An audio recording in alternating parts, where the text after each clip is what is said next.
오늘 설명드릴 내용을 설명을 드리면요. 먼저 지방재정 현황, 지방재정이 워낙 방대해서 다 설명드리지 못할 것 같고요. 간략하게 이제 요약 정도 해드리는 차원에서 지방재정 현황을 살펴보고, 그리고 세입분권을 왜 강화해야 하는지, 우리가 재정분권 1단계, 2단계를 하고 있는데 이렇게 1단계, 2단계를 이렇게 복잡한 과정을 통해서 해야 하는 그런 이유가 무엇인지에 대해서 간략하게 살펴보고요. 그리고 다행히도 이번 정부에서는 1단계, 2단계에서 우리가 재정분권을 추진하고 있지 않습니까? 다른 정부와 다르게. 그러면 그렇게 추진할 수 있었던 배경, 즉 이제 국정과제 속에서 재정분권과 관련된 내용들이 어떤 것들이 있는지 살펴보도록 하고요. 또 이제 2단계를 추진하기 위해서는 1단계가 이미 시행이 되었기 때문에 1단계에서의 어떤 문제점들, 이런 것들을 좀 살펴보고 2단계에서는 그런 전철을 안 밟으면 되지 않습니까? 그래서 그런 부분들에 대해서 살펴보도록 하겠습니다. 그리고 이제 국정과제에서 이제 재정분권에 대해서 설명을 하고 있는데 1단계 재정분권을 하면서 과연 이 정부가 추진하려고 했던 그 계획과 그리고 1단계 실행했던 그 내용 간에 괴리가 있었는지 그 실천도를 한번 살펴보도록 하고요.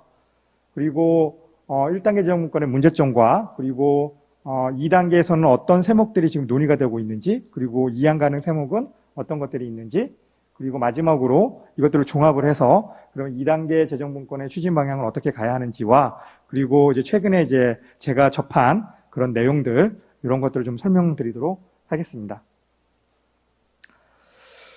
먼저 이제 지방재정 현황을 간단히 말씀을 드리면요. 우리가 7대3, 6대4까지 이제 정부가 이야기하고 있는데 이렇게 나왔던 이제 계기가 있습니다. 이게 그 계기는 이제 중앙정부가 하는 일과 지방정부가 하는 일이 있고, 거기에 따라서 중앙정부가 걷어들이는 재원이 있을 거 아닙니까? 그리고 지방정부가 걷어들인 재원이 있을 텐데, 이들 간에 이제 괴리가 있어서 예전에는 우리가 이할 자치, 이런 얘기들을 하지 않았습니까? 이제 그게 바로 지금 이제 우리가 7대3, 6대4를 이야기하게 된 그런 근거가 되는 계기다라고 이제 보시면 될 것 같고요. 여기서 설명드리는 부분은 국세 대비 지방세 비중이 8대2. 그러니까 중앙정부가 이제 국가의 전체적인 재원을 봤을 때 중앙정부가 가져가는 세입이 8 정도가 되고, 지방자치단체가 지방정부가 가져가는 재원이 2밖에 안 되는데, 그러면 이제 8대2 비중이지 않습니까? 그래서 2할 자치라고 이야기를 하는데, 그러면 하는 일도 중앙정부가 8을 하고 지방정부가 2를 하면, 그러면 누구나 봐도 리즈너블 하지 않습니까? 그런데 실제로 봤더니 이 중앙정부 지출과 지방정부 지출 간에 하는 일을 봤더니 이렇게 5대5, 이건 이제 예산을 중심으로 봤던 통합재정의 예산을 중심으로 보게 되면 5대5 수준이 되더라라는 겁니다. 그러니까 걷어들이는 거는 중앙이 8 가져가고 지방이 2밖에 안 가져갔는데 일은 지방정부가 5를 한다는 얘기지 않습니까? 그리고 이 중앙정부 지출 대 지방정부 지출을 보게 되면 이게 4대6. 4대6이에요. 그래서 아까 조금 전에 이야기했던 것처럼 국세를 걷어들이는 것은 중앙이 8을 가져가는데 실제로 지방이 하는 일을 보니까 6을 하더라. 물론 이 6에는 교육청, 그러니까 지방교육과 관련된 부분까지 다 포함해서 이제 6을 하는 부분인데, 그러니까 결국은 뭐냐면 이렇게 세입과 세출 간의 괴리가 발생을 하더라. 그래서 세입은 2할밖에 안 되는데 세출은 6을 하니, 그러면 지방이 할 수 있는 그 재원을 더 충족시킬 필요성이 있더라. 그래서 7대3 그리고 6대4까지 가도록 하자라고 이제 이야기를 하고 있는 부분입니다. 이것 때문에 이제 지금 우리가 이 국정과제 속에서 명확하게 숫자를 7대3으로 가고, 그 다음에 장기적으로는 6대4로 가자, 이런 계기가 되었다라고 이제 보시면 될 것 같고요. 여기 보시면은 크게 이게 규모는 이렇게 크게 증가했지만, 이 중앙정부가 하는 일과 지방정부가 하는 일의 비중을 보게 되면 이렇게 지방정부가 하는 일이 거의 60% 수준을 유지하고 있거든요. 그러니까 하는 일은 이제 계속 이제 비슷하다라고 이제 보시면 되는데, 여기에 반해서 아까 보여드렸던 그 지방세, 국세 대비 지방세 이 비중을 보게 되면 이것은 여전히 이제 8대2 수준에 머물고 있어서 이 부분을 이제 상승시켜 주자라는 내용이 이제 지금 재정분권과 관련된 내용이다라고 이제 보시면 될 것 같습니다. 자, 이 부분은 이제 그 국세 대비 지방세 비중, 오늘 이제 시간 추이를 이렇게 보시는 부분인데요. 이제 빨간색이 이제 국세에 빠르게 이제 증가하고 있는 부분이고, 이 밑에 있는 이 파란색 선이 이제 지방세가 늘어나고 있는 부분인데요. 이 비중을 보게 되면은 이 비중이 크게 늘어나고 있지 않아요. 사실은 요 2014년도, 15년도 요때 좀 늘어난 것처럼 보이지만 이때는 이제 뭐 취득세 연구이나 이로 인해서 이제 지방소비세가 늘어난 부분이 있고요. 그리고 2019년도에는 이제 1단계 재정분권 중에서 지방소비세 이제 4%포인트가 넘어왔거든요. 그래서 실질적으로는 지방세가 늘어난 부분은 이제 요 2019년이라고 이제 보시면 될 것 같습니다. 그래서 이제 2019년도, 2020년도에 이제 국세 대비 지방세 비중이 조금 이제 개선되는 것처럼 보이는데 여전히 그 반올림 수준으로 보게 되면 8대2 수준에 머물러 있더라라고 이제 보시면 될 것 같습니다.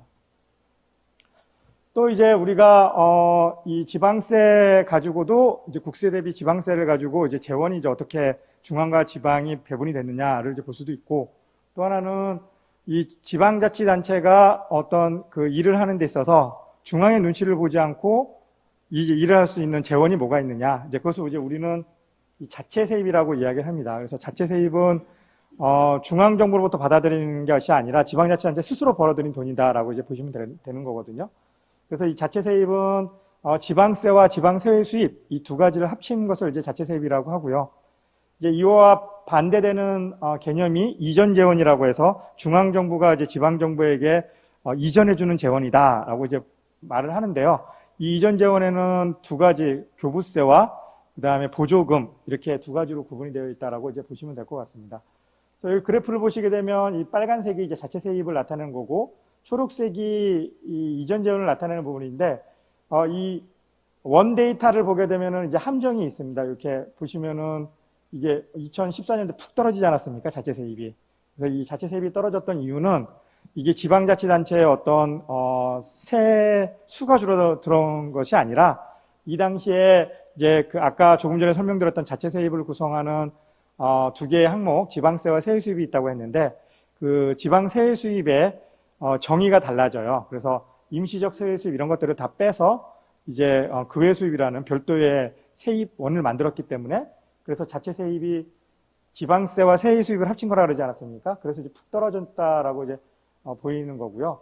그래서 뭐 숫자가 지방자치단체 세입의 규모가 줄어든 것은 아니고, 다만 이제 세외 수입의 정의가 바뀌어서 그래서 이제 자체 세입이 떨어진 것처럼 보이는 것이다라고 이제 보시면 되는데요. 이것 때문에 그냥 자체 세입 비중을 가지고 살펴보면, 그러면 당연히 이게 푹 떨어졌으니까 자체 세입 비중도 떨어지지 않았겠습니까? 그래서 이 막대 그래프는 이전 재원 비중을 거꾸로 그린 부분입니다. 그래서 이전 재원 비중은 세입 중에서 이전 재원이 차지하는 비중인데, 이전 재원 비중을 보게 되면은 뭐 증가했다가 이게 뭐 감소하거나 이런 모습을 보이지 않지 않습니까? 그래서 역으로 이야기를 하면 결국은 자체 세입 기반이 지방정부가 시간이 지나면 지날수록 이렇게 좋아지고 있다라고 이제 볼 수 없다라는 부분입니다. 이런 측면에서 그러면 우리가 이제 분권, 자치 뭐 이런 거 얘기를 할 때 많이 예를 드는 부분이 이제 우리가 부모님으로부터 독립을 하는 경우를 이제 예를 들거든요. 그래서 부모님으로부터 독립을 할 때에는 반드시 따라오는 게 있죠. 재정적으로 독립이 돼야 되지 않습니까? 그래서 어딘가에 취직이 되어야 되고, 그리고 거기서 소득이 발생을 하는데, 소득이 발생을 할 때 내가 스스로 먹고 살 수 있는 정도 소득이 되어야지만 이제 나가서 독립을 할 수 있지 않습니까? 마찬가지로 이제 지방자치단체가 이 중앙정부의 눈치를 보지 않고 스스로 의사결정을 하고 지역 주민에게 보다 좋은 질의 서비스를 제공하고 이런 것들을 자체적으로 결정하기 위해서는 중앙정부의 눈치를 보면 안 되지 않습니까?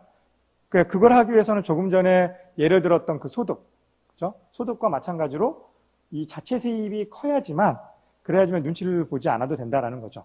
그래서 우리가 뭐 서울 같은 경우에는 이 세입 기반이 워낙 좋다 보니까, 그러니까 중앙의 눈치를 크게 보지 않지 않습니까? 그래서 서울시장님 같은 경우에는 뭐 많은 것들을 공약을 내설 수가 있어요. 중앙정부의 눈치를 보지 않고. 그죠? 그렇지만 그 외에 이제 우리 지방의 이 자치단체들을 보게 되면 어쩔 수 없이 이제 중앙이 하는 일에 대해서 반하거나 그렇게 하는 데서 좀 어려움이 있다. 이런 부분을 보시면 아마 이 자체 세입이 이제 얼마나 중요한 건지 이제 알 수 있을 것 같습니다. 그래서 이 자체 세입을 늘리는 방법은 결국은 세외 수입을 증가시키거나 지방세를 증가시키는 부분인데, 세외 수입은 이제 지방자치단체 스스로 노력에 의해서 할 수가 있는 부분이고요.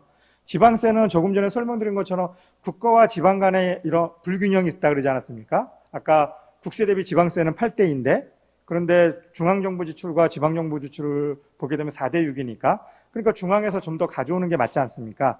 그래서 그런 의미에서 이제 국세 대비 지방세의 비중을 개선할 필요성이 있다라는 게 이제 재정분권의 이제 가장 큰 핵심이다라고 이제 보시면 될 것 같습니다. 자, 그래서 지금까지는 이제 지방재정 현황을 이제 간단하게 설명을 드렸는데요. 워낙 지방재정이 방대하다 보니까 아까 뭐 지방세외 수입도 그 내용을 보게 되면 뭐 다양한 것들이 있고, 뭐 지방세도 세목별로 보게 되면 이게 도세냐, 시군세냐, 특광역시세냐, 그 다음에 자치구세냐, 뭐 다양하지 않습니까? 거기에 따라 설명할 것들이 워낙 많은데, 지금은 이제 우리가 관심이 재정분권에 관심이 되어 있으니까 일단 간략하게 재정분권 측면에서 지방재정의 현황을 설명을 드렸고요. 이제는 그러면 우리가 세입분권을 왜 강화해야 하는지 그 이유에 대해서 설명을 드리도록 하겠습니다. 첫 번째는 이제 균형 성장과 관련되어 있는데요. 지금 이제 아마 뉴스에서 많이 접하셨을 거예요. 이제 뭐 지방 소멸 이런 얘기들이 나오고, 이 지방 소멸의 근거는 뭐냐면 결국은 인구가 기준이 되지 않습니까? 그래서 인구가 줄어들고 있다는 얘기는 그러면 그 해당 지방자치단체는 없어질 수밖에 없잖아요.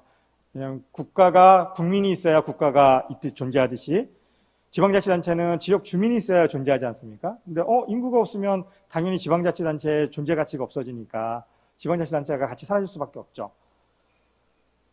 그 인구를 중심으로 보게 되면 2019년도부터 이제 수도권의 인구가 비수도권의 인구를 이제 넘어서기 시작을 해요. 그동안에도 보면은 수도권의 인구가 이렇게 뭐 46.3% 면적 대비 봤을 때 상당히 많은 인구가 집중되어 있지 않습니까?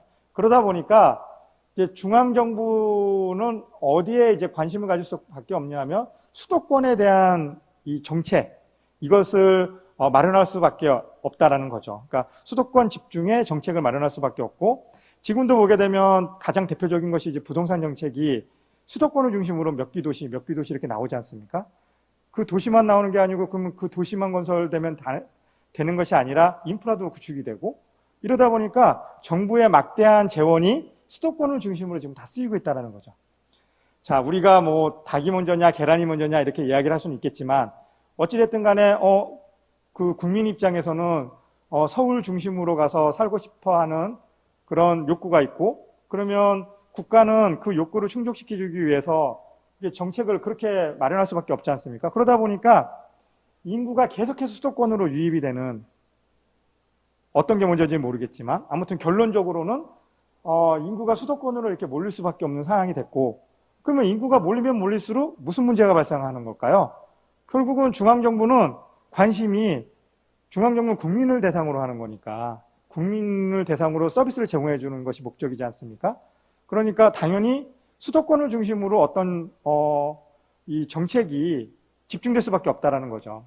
그 얘기는 정부의 재정 예산이 있다면 그 예산 중에 상당 부분이 이 수도권을 중심으로 쓰여질 수밖에 없다라는 거고, 자, 그러면 여기서 제가 지금 설명했던 부분은 뭘까요? 균형 성장이라고 이야기하지 않았습니까? 그러니까 결국은 불균형 성장을 가속화시킬 수밖에 없다, 이런 얘기입니다. 자, 이 수도권 집중 현상이 어찌 보면은 서울, 경기, 인천은 상당히 좋은 것처럼 보일 수도 있지만, 이번에 우리 팬데믹 이런 데서 잘 알 수 있지 않습니까? 이게 너무 혼잡도가 높다 보니까 무슨 문제가 발생하나요? 이게 부작용이 발생을 하죠. 이번에도 보면은 우리 이 코로나 사태 터지는 걸 보면 지금 다 수도권에 집중되어 있지 않습니까? 그 이유는 자명하잖아요. 인구가 많으면, 밀집되어 있으면 당연히 그만큼 더 이 전염의 확산도가 높을 수밖에 없죠. 또 뭐 각종 범죄나 이런 것들도 사람이 이렇게 몰려 있으면 짜증도 나고 뭐 이러지 않습니까? 그러니까 인구 밀집도가 높다는 얘기는 그만큼 또 다양한 부작용이 있을 수밖에 없어요. 그러니까 서울, 경기, 인천은 그러니까 인구는 적당히 있어야 되는 것이지, 너무 많이 집중되다 보면 그러면 그로 인한 어떤 사회적인 문제, 그리고 경제적인 문제, 뭐 다양한 문제들이 발생을 해서 그걸 해결하기 위한 또 다양한 비용들이 발생을 하거든요. 그러니까 서울, 인천, 경기 같은 경우에도 마찬가지로 이게 지금 이 불균형 성장 지금의 이런 상황이 지속되다 보면 그러면 이제 나중에 이 감당할 수 없는 사회적 비용이 발생할 수밖에 없다. 그런 측면에서 우리는 이제 균형 성장을 이야기를 해야 되는 것이고, 그래서 이제 최근에 보게 되면 경남을도 이제 같이 들어가 있는데 부울경을 중심으로 메가시티를 만든다 뭐 이렇게 얘기를 하지 않습니까? 그래서 인구 1000만 이상의 메가시티를 만들겠다. 그리고 대구 경북이 통합을 하겠다. 광주 전남이 통합을 하겠다. 이런 얘기들이 다 보면은 지금 수도권에 다 집중이 돼 있으니까 그러면 이 수도권 집중을 좀 완화시킬 필요성이 있지 않을까. 그래서 지방에서 이제 비수도권을 중심으로 이제 수도권과 이제 이 같은 유사한 그런 거대 경제 지역을 만들어서 그래서 이제 균형 성장을 같이 이루어 가겠다. 이런 얘기들을 하고 있는 것도 바로 이런 맥락에서 이야기를 하고 있는 것이다라고 이제 보시면 될 것 같습니다. 다음의 표는 좀 이제 어려운 얘기긴 한데요. 그래도 이게 보실 필요성이 있는 것이 지금의 산업 구조대로 가게 되면 지방에서 아무리 비수도권에서 아무리 노력을 해도 그러니까 재정을 투입을 해도 그 투입된 재정 중에 상당 부분이 수도권으로 빨려 들어가고 있다라는 부분을 나타내는 표예요. 그래서 이게 사실은 이제 산업연관표라고 해서 좀 복잡하긴 한데요. 근데 간단하게 설명을 드리면 왼쪽에 있는 부분은 이제 부가가치를 유발시키는, 그러니까 1원을 투자를 하면 부가가치가 얼마가 유발이 되지? 이건 거고요. 오른쪽의 부분은 1원을 소비를 하면 그러면 생산이 얼마만큼 늘어나지? 라는 부분이에요. 그래서 왼쪽을 먼저 보시면 이제 1원을 투자를 하게 되면 그러면 예를 들어서 어디를 볼까요? 여기가 경남이니까 경남을 보게 되면 자, 정부가 1원을 투자를 하게 되면 그러면 경남 지역에 남는 금액은 0.384원의 부가가치가 남고요. 유출되는 거는 0.348원이 유출이 돼요. 유입되는 것은 0.436원이 유입이 돼서 그래서 뭐 나간 것보다는 더 많이 들어오는 것처럼 보여서 경남은 그래도 부가가치 유발 효과가 높다라고 이야기를 할 수 있을 수도 있지만 서울과 경기를 보시게 되면 자, 이 유출된 것 중에 상당 부분이 다 서울과 경기로 이렇게 들어가다 보니까 서울과 경기의 유입 규모가 1.43, 1.44 이렇게 되지 않습니까?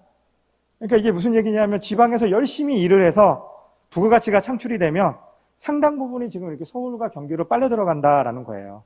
이게 왜 그럴 수밖에 없냐면 산업구조가 이미 우리나라의 산업구조는 그렇게 세팅이 되어 있고 그리고 그 산업구조에 맞게끔 이제 경제구조, 산업구조에 따라서 이 부가가치가 흘러 들어가는데 지금 이제 서울과 경기 쪽으로 흘러 들어가는 이런 산업 및 경제구조가 형성되어 있다는 거죠. 그럼 이런 부조리한 비합리적인 구조를 우리가 바꿔야 되지 않습니까? 그러면 혁신이 필요한 것이고 지금 상황대로 계속한다 그러면 이 상황을 극복하기가 상당히 어렵다. 그래서 조금 전에 설명드린 것처럼 부산, 울산, 경남이 부울경 메가시티를 만든다는 것도 바로 이걸 이제 극복하겠다. 그래서 부산, 울산, 경남이 하나의 경제축이 되면 그러면 이게 혁신이지 않습니까? 그러니까 이제 규모의 경제도 갖춰지고 해서 이 나가는 것을 이제 상당히 줄이고 남기는 자기 지역에 남는 몫을 많이 해서 그래서 서울과 경기 쪽으로 빠져나가는 부분을 막겠다. 이런 노력이라고 보셔도 될 것 같고요.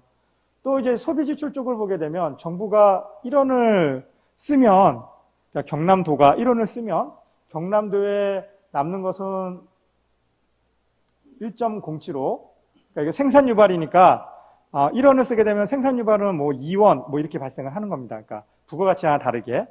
그래서 1.075가 남는데 유출은 1.083 그리고 유입은 1.517 경남은 그래도 경남과 경북은 좀 괜찮은 편이죠. 그래도 유출보다는 유입이 더 많기 때문에. 근데 어찌됐든 이게 합쳐보면 결국은 서울과 경기 쪽으로 특히 경기는 4만큼이 들어오거든요. 그러니까 이 얘기는 뭐냐면 아무 일도 안 해도 경기와 서울은 이 비수도권에서 이렇게 소비 지출을 하거나 그 다음에 투자를 하게 되면 그러면 그냥 그러니까 빨대 효과라고 하는데 빨려 들어오는 그 효과로 인해서 그냥 자연스럽게 그냥 성장할 수 있는 그런 구조예요. 그러니까 이 1.43, 1.44일이니까 부가가치가 들어오는 게 가만히 있어도 다른 데서 열심히 해서 창출하는 부가가치보다 훨씬 더 많지 않습니까? 이제 이런 의미에서 우리가 이제 균형 성장을 이야기를 하고 있고, 그러면 균형 성장을 하기 위해서는 결국은 해당 지방자치단체가 할 수 있는 그 여력들이 많아져야 되지 않습니까?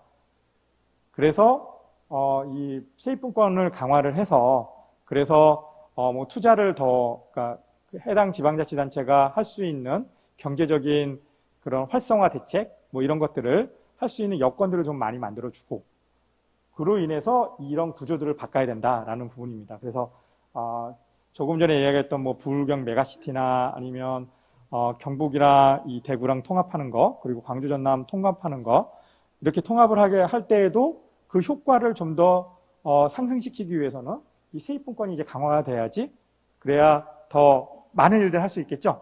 그래서 이 지금 현행의 이 경제 산업 구조를 크게 우리가 혁신할 수 있다, 이런 얘기입니다.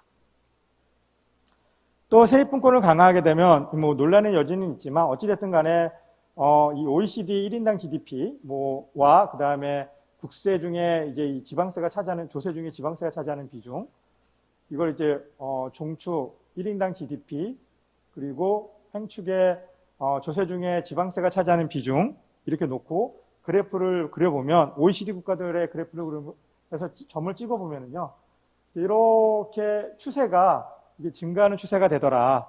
그래서 얘를 수식으로 이렇게 나타내 봤더니 이렇게 됩니다. 그래서 이 수식의 의미는 X축이 아까 조금 전에 얘기한 것처럼 1인당 조세 중에 지방세 비중이라 하지 않았습니까?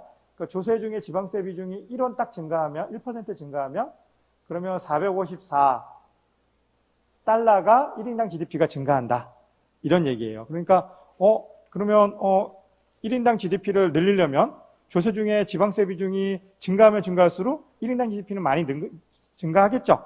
이런 의미에서 이 세입분권을 강화하면 이렇게 각 OECD 국가 사례를 봤더니 1인당 GDP가 증가하더라. 그러니까 세입분권을 강화할 필요성이 있다, 이 의미고요. 우리나라에서도 보게 되면 우리나라를 이제 기준으로 이제 세종은 이제 그 중간에 출범했기 때문에 데이터에서 제외를 하고 나머지 16개 시도에 대한 GRDP의 이제 성장률을 살펴보면은요, 재정 자립도가 1%포인트 상승하면 GRDP는 0.14포인트 상승하더라라는 연구 결과가 있어요. 그러니까 재정 자립도는 아까 이 세입 중에서 자체 세입 비중을 의미하거든요. 그러니까 이 자체 세입의 상당 부분이 지방세라고 하지 않았습니까? 그러니까 지방세, 세입분권을 강화하면 지방세가 증가를 하고 이 재정 자립도가 증가한다는 거죠. 그래서 재정 자립도가 1%포인트 상승하면 GRDP가 0.14포인트 상승하니, 그러니 세입분권을 강화를 해서 각 지방자치단체의 GRDP도 증가시킬 필요성이 있더라. 그런 의미에서 우리는 세입분권을 강화해야 된다, 이렇게 이야기를 하고 있습니다. 또 언급되고 있는 부분이 이제 국가 전체적으로 보게 되면 지출 비효율성을 이야기를 하는데요. 자, 우리도 그러지 않습니까? 우리도 갑자기 뭐 어렸을 때 부모님 친구분이 오셔서 이렇게 용돈을 딱 주게 되면 그 용돈은 왠지 공짜인 것 같고, 그래서 그거는 막 이렇게 뭐 장난감을 사거나 뭐 친구들이랑 맛있는 거 사 먹거나 이럴 때 거리낌 없이 쓰지 않습니까? 근데 그게 아니고 내가 이제 아르바이트를 해서 열심히 일을 해서 돈을 벌게 되면 그거 쓰는 게 상당히 아깝잖아요. 그렇죠? 그래서 지출할 때 막 손이 막 덜덜 떨리고 막 이렇게 되지 않습니까? 마찬가지로 이제 지방자치단체도 이 세출을 할 때 중앙에서 내려준 이전 재원과 지방자치단체가 스스로 그러니까 징수 노력을 하고 그 다음에 부가 노력을 하고 이렇게 해서 걷어들인 이 세입하고 있을 때 이 씀씀이가 달라지더라. 당연히 중앙정부로부터 내려온 이전 재원은 꺼리낌 없이 쓸 가능성이 높고, 그 다음 스스로 노력에 의해서 걷어들인 세입은 좀 아껴 쓰려고 하는 그런 경향이 있으니, 그 얘기는 결국은 지출을 하는 데 있어서도 중앙정부가 내려주는 것보다는 지방정부가 스스로 노력에 의해서 하는 자체 세입이 증가하면 증가할수록 그러면 지출 낭비가 줄어들지 않느냐. 이것을 이제 학술적인 용어로는 끈끈이 효과, 이렇게 이야기를 하고 있고요. 이 끈끈이 효과는, 이 끈끈이가 우리 그 예전에 재래시장 같은 데 보면, 그러면 특히 이제 생선 가게 같은 데를 가게 되면은요, 이게 뭐 파리, 모기 뭐 이런 게 막 날리지 않습니까? 그래서 이제 그거를 이제 막으려고 이제 상인분들이 어떻게 하냐면은 노란색 종이 혹시 보셨나요? 노란색 종이 이렇게 돌아가게끔 이렇게 위에다 매달아 놓거든요. 그러면 그 노란색 종이가 끈적끈적해요. 그래서 거기에 뭐가 달라붙냐면 파리가 이게 날아가다가 거기에 딱 달라붙겠죠. 그래서 그렇게 해서 이제 해충을 잡는 그런 종이가 있었는데 이제 그거를 이제 끈끈이라고 이야기를 해요. 그러니까 이 끈끈이의 개념은 뭐냐면 결국은 해충, 그러니까 파리, 모기 이런 것들을 잡는 거지 않습니까? 그래서 이 플라이 페이퍼 이펙트라고 하는 부분은 이제 지출을 하는 데 있어서 불필요한 것들이 이렇게 막 달라붙는다. 그러니까 불필요한 것들이 달라붙으니까 뭐예요? 지출이 더 많이 늘어난다는 거죠.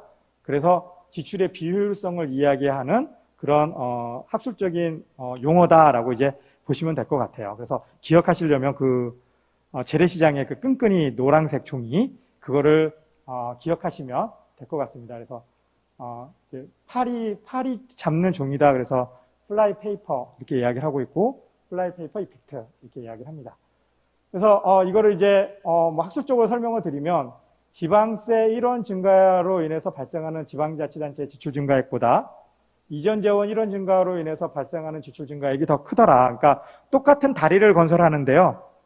똑같은 다리를 건설하는데 예를 들어서 국고보조 사업을 신청을 해서 그래서 그 다리를 건설할 때 들어가는 총 금액과 그 다음에 지방자치단체가 중앙정부와 관계없이 스스로 노력에 의해서 걷어들인 돈 가지고 지출할 때 그 다리를 건설하는 비용이 달라지더라라는 거예요. 그래서 중앙정부로부터 국고보조 사업을 받거나 하는 경우에 이 똑같은 다리를 건설하는데 비용이 더 많이 들어가더라라는 부분이 바로 이 끈끈이 효과라고 이야기를 하시면 됩니다.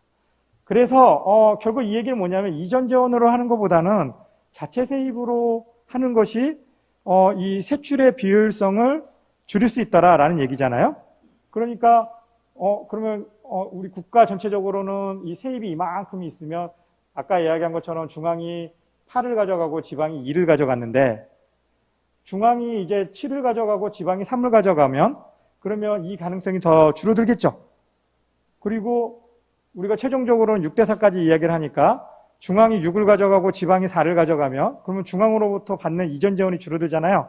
그러니까 당연히 이 세출의 비효율성은 더 제고시킬 수 있겠죠. 그런 의미에서 이 세입분권을 강화해야 된다라는 것이고요.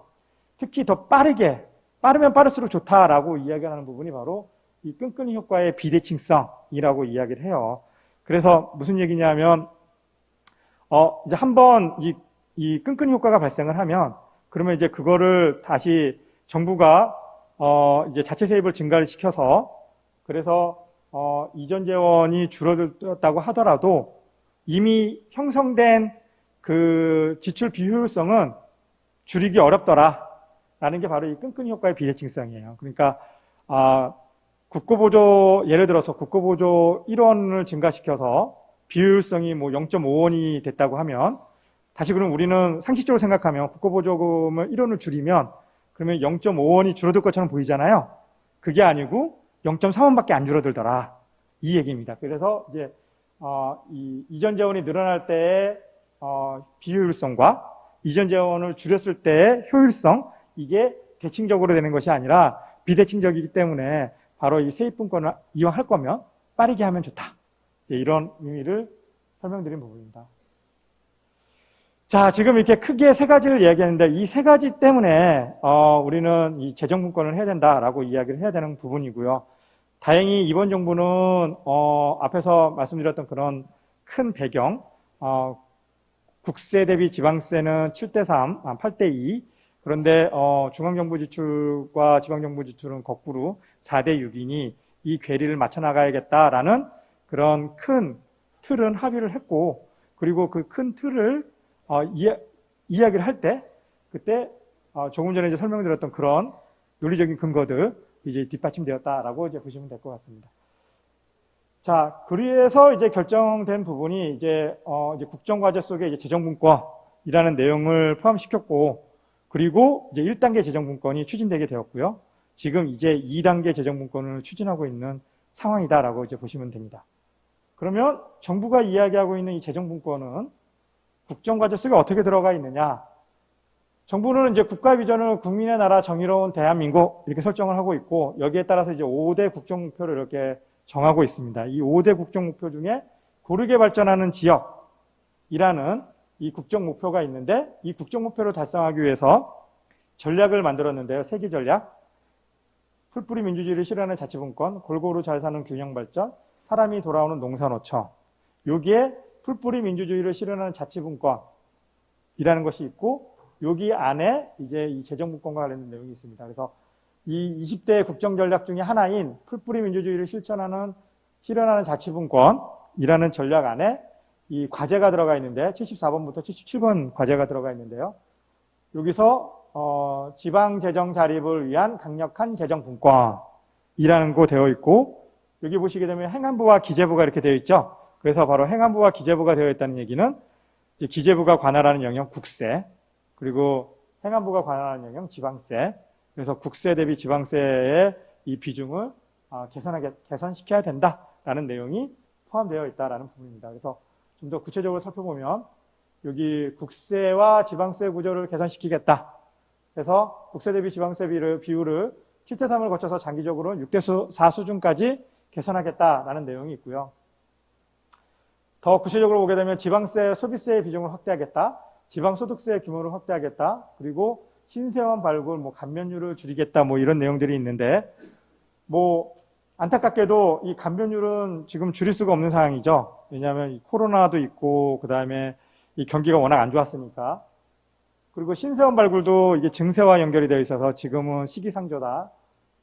국가 지방 간 기능 재조정 요거와 그래서 결국은 지방소비세 비중 확대, 지방소득세 규모 확대 요 세 가지를 중심으로 이제 논의가 되고 있는 상황이고, 1단계 때는 지방소비세 비중 확대와 이 국가와 지방 간 기능 재정 조정을 한 부분이 바로 균형발전 특별회계의 국고보조 사업 있지 않습니까? 3.57조 원 규모가 이제 이양됐다라고 이제 보시면 됩니다. 그래서 지금은 지방세법 상에는 전환사업이라고 되어 있는 바로 그 부분. 그래서 이제 국가와 지방 간의 기능을 재조정했다라고 보시면 될 것 같고요. 자, 근데 이 정부의 이 과제는 이 국세 대비 지방세 구조만 개선하는 게 아니라요. 여기 보면 이전 재원 조정 및 재정균형 달성도 들어와 있어요. 그러니까 지방교부세율을 상향하고 지역생생발전기금을 확대하고 국고보조 사업을 정비하겠다라는 이 내용이 들어와 있다라는 부분은 이제 부작용을 안다는 거죠. 국세 대비 지방세 비중을 개선을 시키면 지방세를 n분의 1로 똑같이 나눌 수는 없지 않습니까? 근데 이 세원을 보게 되면 다 수도권에 편중이 되어 있잖아요.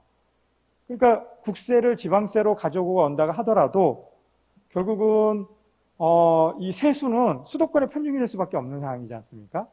그러니까 그 불균형을 막기 위해서 여기 이제 이전 재원 조정 및 재정균형 달성이라는 것이 들어와 있는데, 뒤에서 설명드리겠지만 이 부분에 대해서 강력하게 조치가 취해져 있지가 않아요.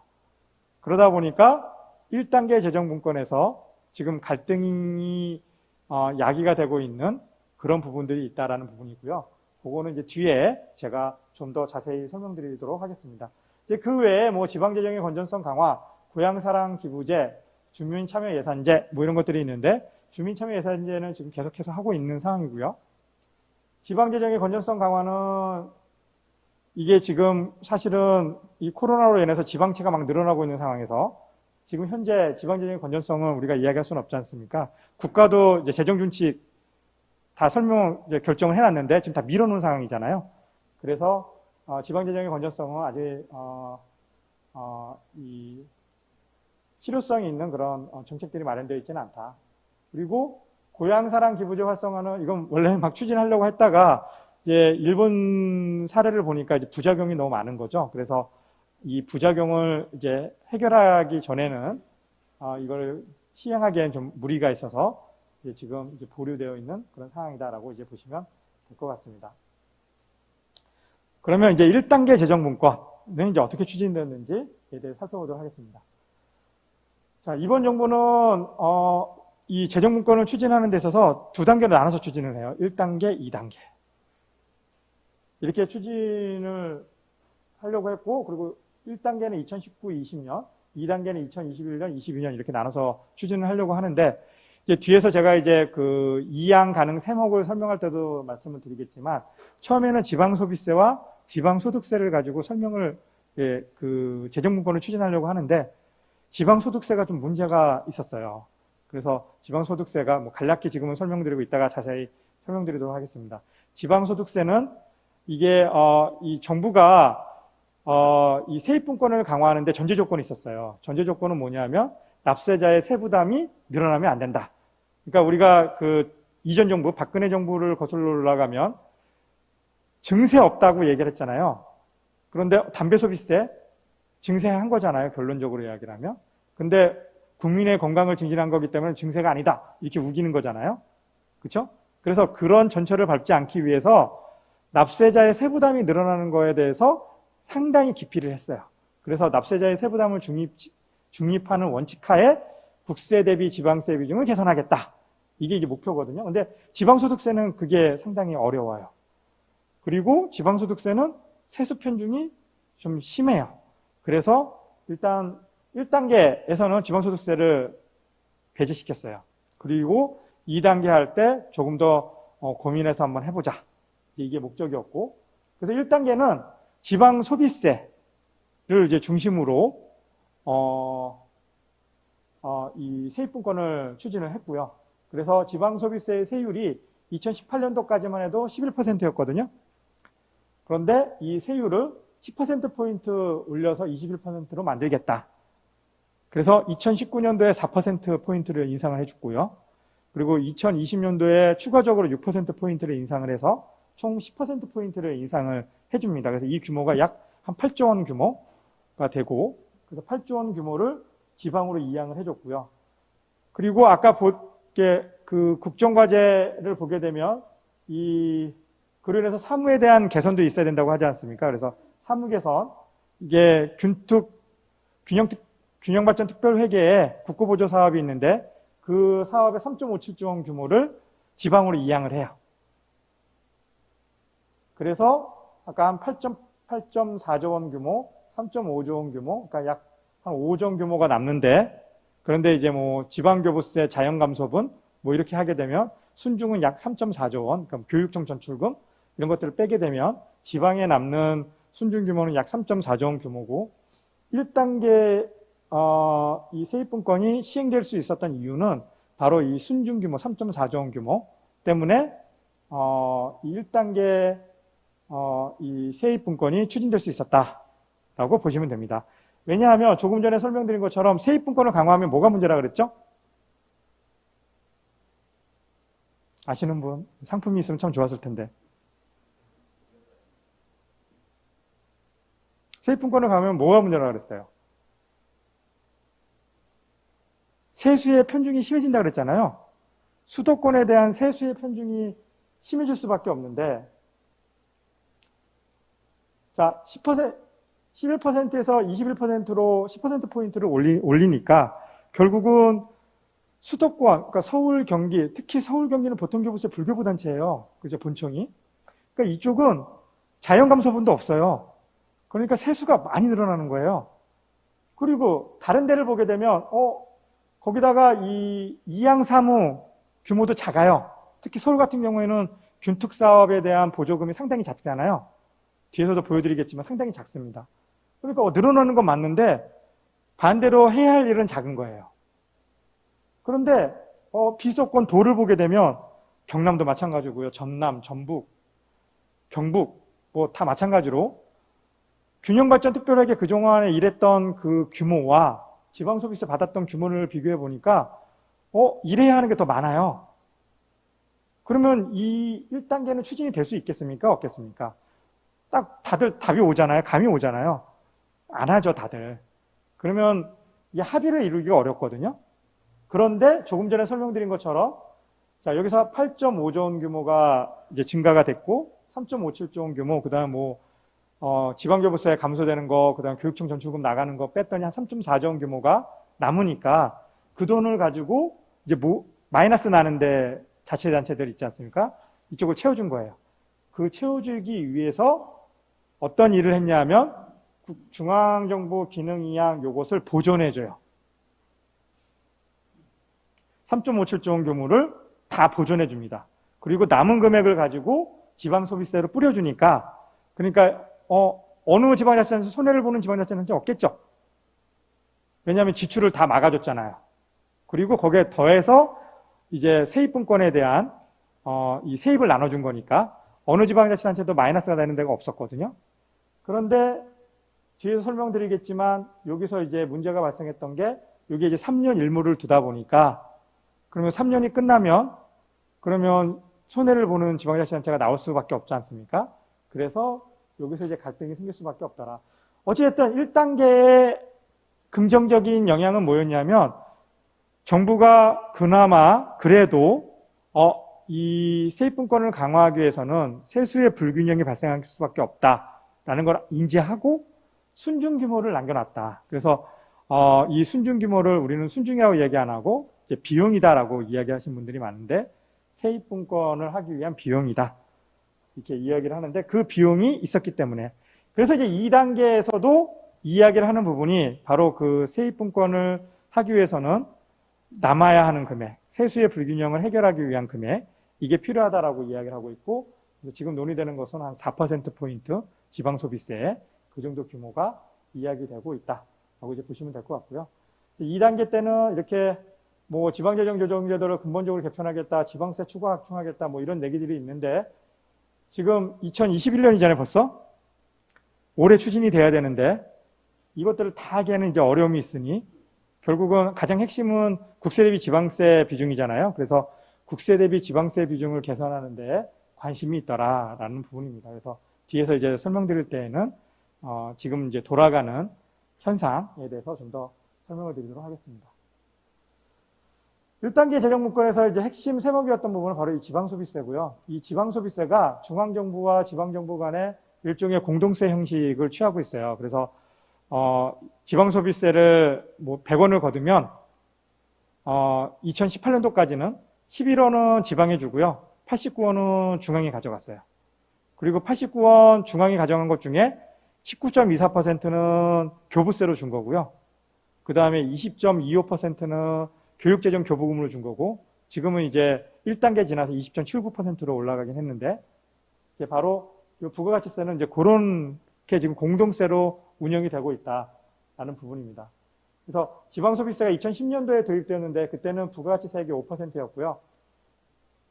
그리고 이때만 해도 물론 뭐 우리가 뭐 가중치 1대 2대 3 얘기하고 있지만 그래도 이게 소비지수 기준으로 배분됐기 때문에 지방세라고 보기는 어려울진 않았는데 문제는 이제 2014년도에 아까 설명드린 것처럼 취득세 연구 인하 이제 이거를 단행을 하거든요.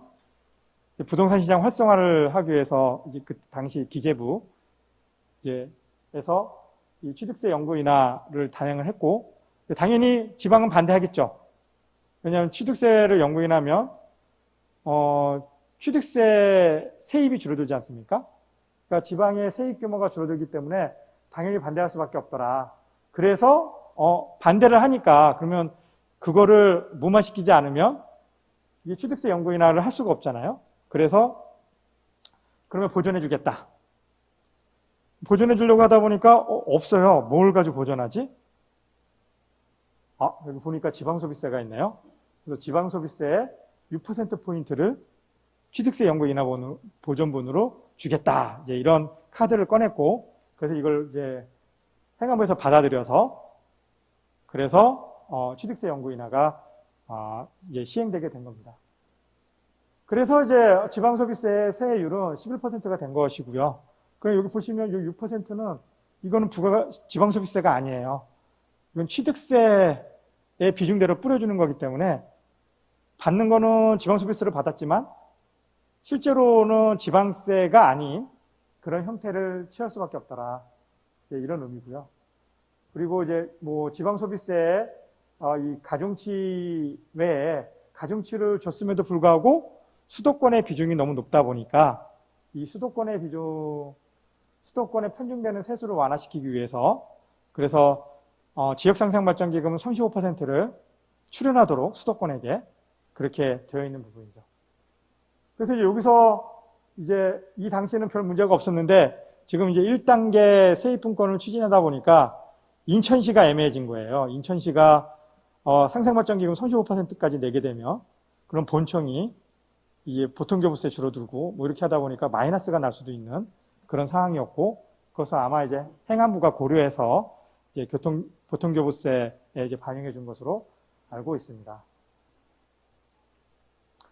자, 이제 부가가치세 2019년도를 보게 되면 이렇게 되어 있다라는 부분이에요. 그래서 자, 이렇게 이 지방소비세 15%를 뺀 나머지가 부가가치세에 중앙이 가져가는 부가가치세가 되는 부분이고요. 왜냐하면 2019년도에는 4%포인트만 인상했다 그랬으니까 이게 15%가 되겠죠. 그리고 나머지 85%를 가지고 중앙이 다 가져가는 것이 아니라 이 85% 중에 자, 19.24%. 그러면 85%에 19.24%니까 계산하면 이게 16.35%가 되는 거고요. 85%에 20.79%. 그래서 19.09%. 그리고 나머지 49.56%가 부가가치세 국세분이 되더라. 이 얘기입니다. 그래서 지금 현재 부가가치세는 이렇게 4개로 쪼개져서 배분이 되고 있다라고 이제 보시면 될 것 같고요. 이 구조 때문에 이 파이가 커지면 커질수록 무슨 문제가 발생하나요? 얘는 줄어들 수밖에 없는 거죠. 그렇죠? 근데 아까 국정과제 속에 보신 내용을 보게 되면 이 세입분권을 강화하게 되면 이 세수의 불균형이 발생하기 때문에 이 이 지방재정 교부금을 상향 조정하겠다라는 내용이 있었잖아요. 요거 때문에 그렇거든요, 요거. 그럼에도 불구하고 1단계에서는 요걸 추진하지 않았다. 근데 2단계도 마찬가지로 지금 논의되고 있는 내용들을 보게 되면 아직까지 여기에 대해서는 이야기가 크게 되고 있지는 않아요. 그래서 비수도권 도에서는 이 세수의 불균형 측면에서 이 지방교부세 여기서도 관심을 가질 필요성이 있다라는 부분입니다. 그래서 이 내용은 지방소비세가 1%포인트 인상하게 되면 지방교부세 법정분 비중은 부가가치세액의 0.25%가 하락하고 0.192%포인트가 하락하더라. 이런 내용인 것입니다. 또 이렇게 지방소비세를 이렇게 국세에서 지방세로 넘겨주면 중앙하고 지방 간의 이 국세 대비 지방세 비중은 개선이 되는데 그냥 이걸로 뚝 끝나는 게 아니라 이 지방소비세가 복잡해요. 이게 이제 본청의 보통세로 들어오다 보니까 이 본청의 보통세와 관련되어 있는 재원들 이거와 관련된 데가 다 변해요.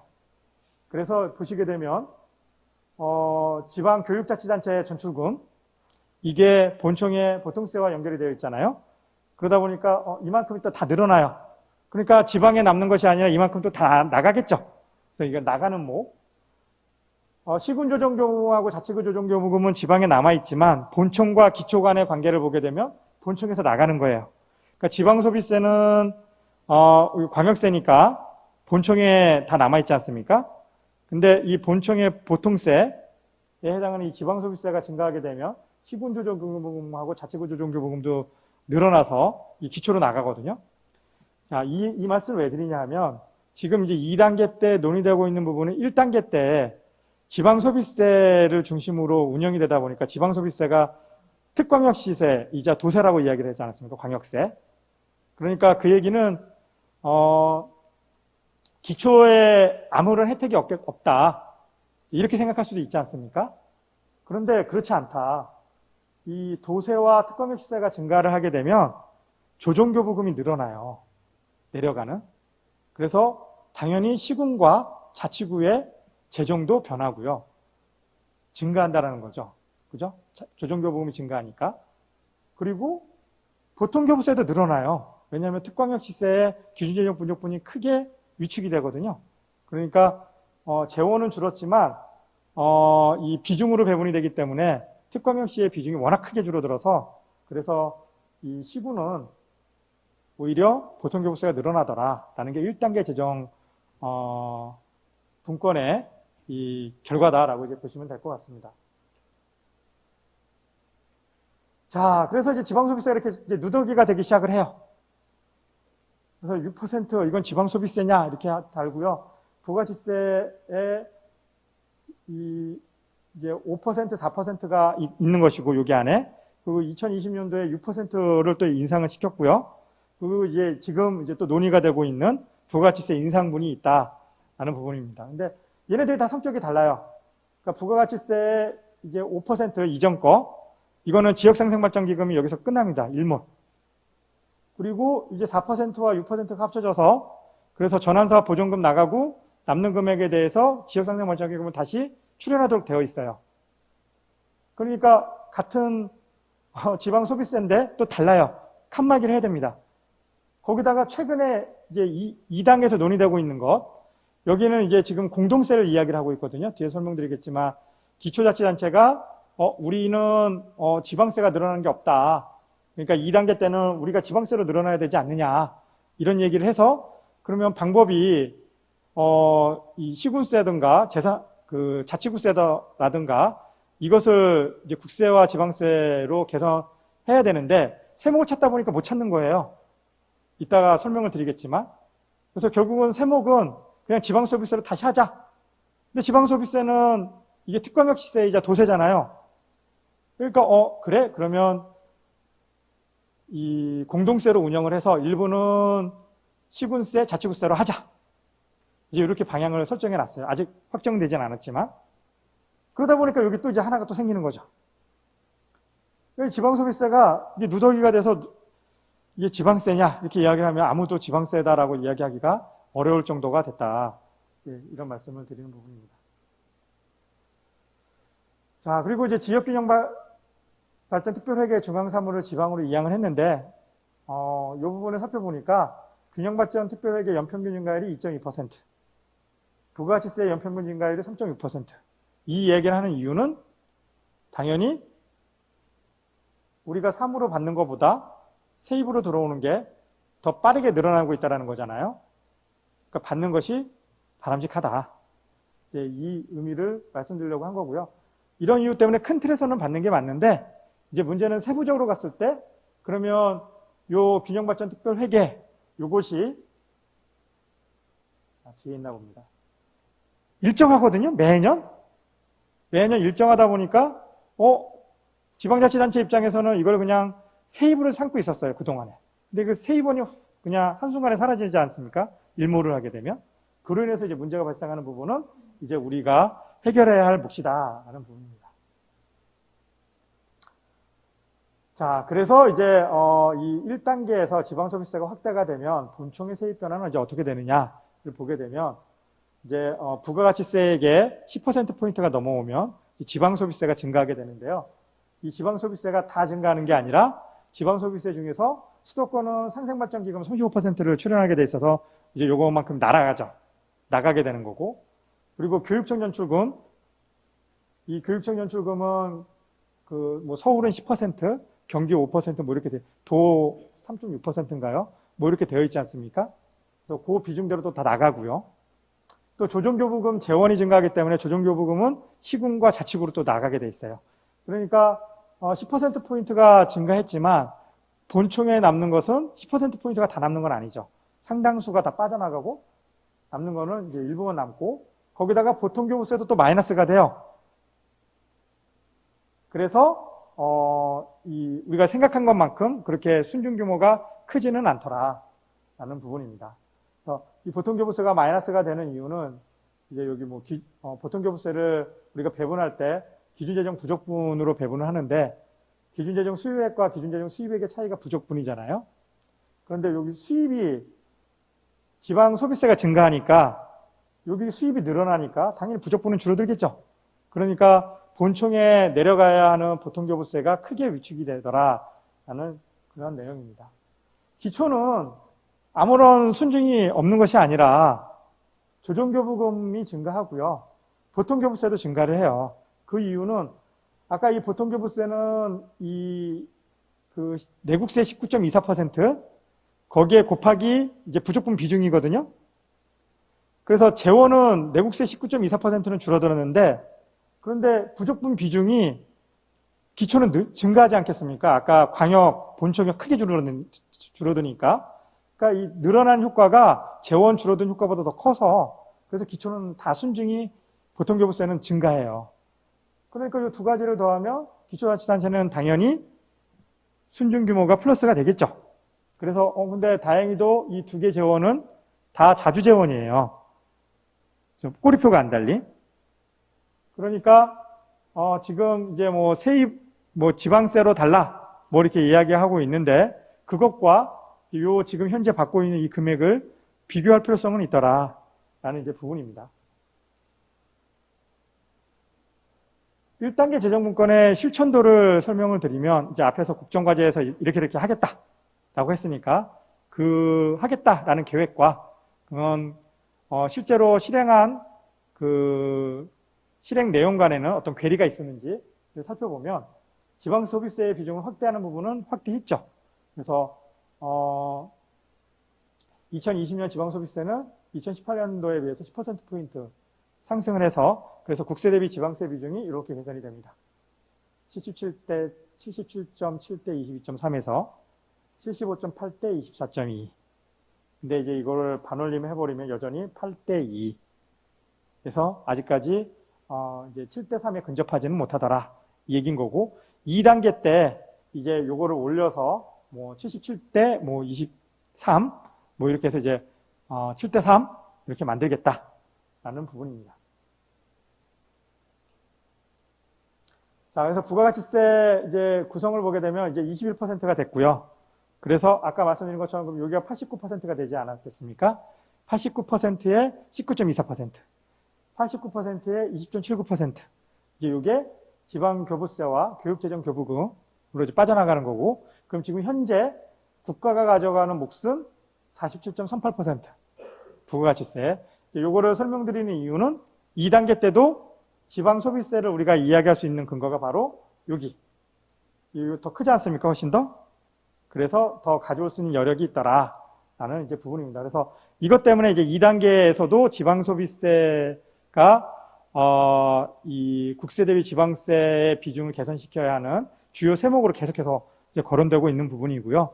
그 부분은 뒤에 조금 더 자세히 설명드리도록 하겠습니다. 또 지역상생발전기금을 확대하겠다라는데 이 지역상생발전기금 확대가 아직까지는 불투명해요. 왜냐하면 아까 말씀드린 것처럼 전환사업 보전금을 보존해준다고 했잖아요. 그러니까 그거 빼고 나머지에 대해서 이제 35%를 부과하다 보니까 이전보다 더 증가했겠느냐. 이건 이제 결산 자료를 봐야 되는데요. 그래서 이제 보존이 끝난 후에는 그때는 이제 지역상생발전기금을 지금 현재는 운영하려고 해서 그래서 이제 확대되는 것처럼 보이는데요. 근데 이것도 이제 끝나봐야 아니까. 왜냐하면 아까 말씀드린 것처럼 이 전환사업 보존에 대해서도 지금 이 비수도권 도에서 상당히 이 불만이 많다 보니까 지금 이제 분위기는 그러면 이제 좀 연장을 시켜주는 그런 분위기로 가고 있어요. 그래서 100% 연장은 아니고 뭐 80% 연장 뭐 이런 식으로. 그래서 이게 보조 사업이니까 보조 사업을 줄일 수 있는 그런 시간적 여력은 줄 필요성이 있더라라는 게 어느 정도 합의가 된 것 같고요. 그래서 아마 이 전환사업 보존과 관련돼서는 뭐 3년 후에 바로 일몰하는 것이 아니라 그래도 일정 비중에 대해서는 아마 연장하지 않을까 이런 생각을 하고 있는 거고요. 그렇기 때문에 이 지역상생발전기금과 관련돼서는 아직까지는 확정된 내용은 없더라라는 부분입니다. 1단계 재정분권의 문제점은 이 지방소비세가요. 1단계 때도 마찬가지고 2단계 때도 마찬가지인데요. 1단계 때도 이 7대 3 이 숫자에 함몰이 되어 있어서 다른 것들은 생각을 안 해요. 고려를 안 했어요. 왜냐하면 이거조차도 합의하기가 너무 힘들어서 특히 이 당시에도 이제 제가 이제 뭐 이런 뭐 시뮬레이션 이런 것들을 해서 알려드리고 했는데 이제 갈등이 컸던 게 아까 보여드린 것처럼 어느 지방자치단체도 손해보는 지방자치단체는 없었잖아요. 그런데 이제 강론으로 들어가게 되면 그러면 이제 반대를 해요. 왜 반대를 하냐면, 우리보다 저기가 더 많이 받네요. 여기서 이제 반대를 하기 시작을 해서, 그래서 합의를 하기 상당히 힘들었거든요. 그러니까, 당시에 얘기되었던 게 균특보존에 대해서는 3년 일몰이 아니라 영구에 가는 것도 이야기를 했고, 그리고 지금 그 지방소비세 이 배분과 관련된 내용에서도 시나리오가 상당히 많았었어요. 그래서 그런 시나리오들에 대해서도 다 이야기를 했고, 그럼 이제 그 중에서 뭔가 합의가 돼야 되는데, 오히려 시나리오들이 많다 보니까 각자 내가 생각하고 있는 시나리오들이 있지 않습니까? 우리 자치단체가 가장 세입이 큰 데가 어딜까? 그럼 이제 그게 이제 가장 베스트 초이스가 되는 거예요. 그러면 다른 것들은 보이지가 않죠. 그죠? 그래서 2단계 때는 아마 시나리오들이 이렇게 많지가 않을 거예요. 그래서 이제 합의를 해야 되는데, 문제는 이제 2단계 때도 가장 큰 문제는 조금 전에 설명드린 것처럼 지방소비세를 광역과 기초 간의 공동세로 할 거냐. 이게 가장 큰 이제 우리끼리의 이제 갈등이라고 볼 수 있을 것 같고요. 그 다음에 이 세수의 불균형을 어떻게 해결할 거냐. 요것도 또 하나의 갈등이 될 수 있을 것 같습니다. 자, 그러다 보니까 이 지방소비세가 누더기가 돼가지고요. 이렇게 취득세 주택부는 건들지도 못했어요. 그러니까 취득세 보존분 건들지도 못했어요. 특히 이것의 문제점은 뭐냐면, 제가 이 학교가 이 광주에 있어서 제가 이제 광주 전남을 옹호하고 비수도권 도를 옹호하고 이런 건 아니고요. 이게 보면은 누가 봐도 이게 리즈너블 하지가 않잖아요. 그러니까 비합리적이지 않습니까? 취득세로도 수도권 이렇게 지금 혜택을 보고 있어요. 63.71%까지 했잖아요. 59.7%에서. 취득세의 비중을 봤더니 수도권을 중심으로 이제 주택 가격이 막 올라가다 보니까 결국은 취득세 연구 인하에 대한 혜택은 어디로서 다 가져갔냐면 수도권에서 상당 부분 가져갔다. 그죠? 그런데 취득세 연구 인하로 인한 보전분도 수도권이 이만큼 가져가요. 당연히 옛날 인하하지 않았다면 그러면 수도권이 이만큼 더 가져갔으니 문제가 없지 않겠느냐 이렇게 이야기할 수 있죠. 하지만 이 효과가 취득세 연구 인하에 의한 효과도 있는 거잖아요. 이렇게 늘어났던 게. 그럼에도 불구하고 이게 지금 이 취득세 보전분이 여전히 살아있어서 그래서 수도권과 비수도권 간에 이런 그 세수 격차를 더 벌리는 그런 역할을 하고 있더라. 왜 이 말씀을 드리냐 하면은요. 균특 보존에 대해서, 전환사업 보존에 대해서 반대를 하는 쪽은 지금 수도권이에요. 그죠? 그게 균특 보존을 안 하면 어떻게 되나요? 지방소비세로 넘어와서 어디로 많이 가나요? 수도권을 중심으로 많이 가잖아요. 그렇죠? 그러니까 수도권의 세입 증가가 되는 거예요. 그걸 알고 있으니까 그러면 전환사업 보존은 일몰을 합시다. 이렇게 주장을 한 거였거든요. 근데 거꾸로 생각하면 얘도 이제는 그만둘 때가 됐잖아요. 이제 효과 다 했고 앞으로도 이 효과는 지속될 것이고 그러면 이제 얘도 일몰을 할 필요성이 있다라는 부분인 거죠. 그렇죠? 그래서 그런 의미에서 이제 말씀을 드렸다라고 이제 보시면 될 것 같고 그래서 우리가 이제 다 같이 분권을 하는 입장에서 수도권이냐 비수도권이냐를 제가 구분하는 건 아니었고요. 그러니까 전체적으로 봤을 때 이제 우리가 이 세입을 디자인할 때 그때 좀 합리적이어야 되지 않습니까? 이제 그런 의미에서 말씀을 드렸던 부분이고 그래서 이제 요거만 없어지면요. 그러면 지방소비세답게 만들기 상당히 쉽겠죠. 왜냐하면 소비지수 기준으로만 다 할 수 있으니까 이제 그런 의미로 설명을 드린 부분입니다.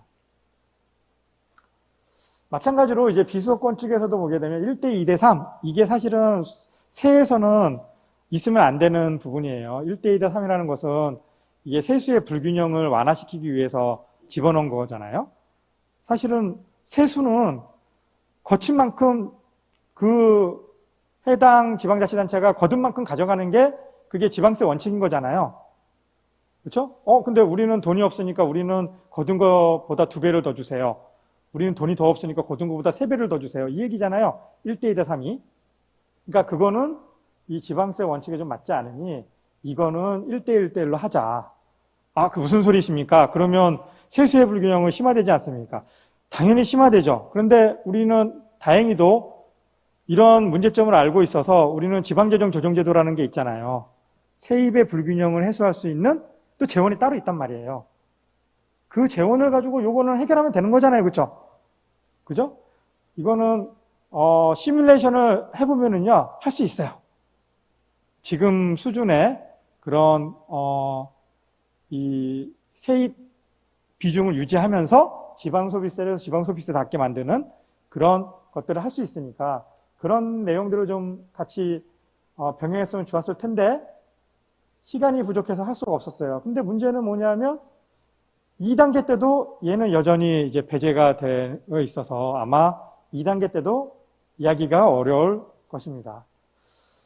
세수의 불균형과 관련된 부분은 앞에서 말씀드린 것처럼 균특사무와 그 다음에 지방소비세에 이양되는 규모가 달라요. 그래서 여기를 보시게 되면 이게 균특 비중을 나타내는 거거든요. 규모는 민감해서 공개하면 안 된다 그래서 이제 비중만 보여드리는 부분인데 비중이 거의 변화가 없죠. 자, 경남 이렇게 그죠? 한 2%포인트밖에 차이가 안 나고 그죠? 그러니까 거의 뭐냐면 거의 그 해당 지방자치단체의 일정한 금액이 매년 넘어왔다는 얘기예요. 그죠? 요거를 지금 국가 사무를 지방으로 이양한 거거든요. 근데 비중도 보게 되면은 자, 서울 1%밖에 안 돼요. 그죠? 그죠? 근데 여기 보시면 경남, 경북, 전남 다 10% 넘죠? 그죠? 그러니까 넘어오는 사무는 큰데 그런데 지방소비세를 보게 되면 지방소비세도 서울하고 경기가 다 가져가잖아요. 물론 경남도 상당히 큽니다. 경남, 경북도. 근데 이제 서울 경기에 비해서는 작죠. 그러니까 여기서 이제 불균형이 발생하니까 세수의 불균형이 발생할 수밖에 없고 특히 서울하고 경기는 보통교부세 불교부 단체라서요. 보통교부세가 줄어들지도 않아요. 마이너스가 아니에요. 그러니까 여기는 어떻게 되나요? 서울과 경기는 세수가 엄청나게 많이 늘어날 수밖에 없는 그런 구조다라고 이제 보이고요. 그것 때문에 이제 3년이 아니었죠. 원래는 보존해주는 요 내용을 건의를 했던 거였고, 그랬는데, 이제 합의라기보다는 이제 수도권에서 반대를 해서 일단 3년 일몰로 합시다. 하고 넘어간 거죠.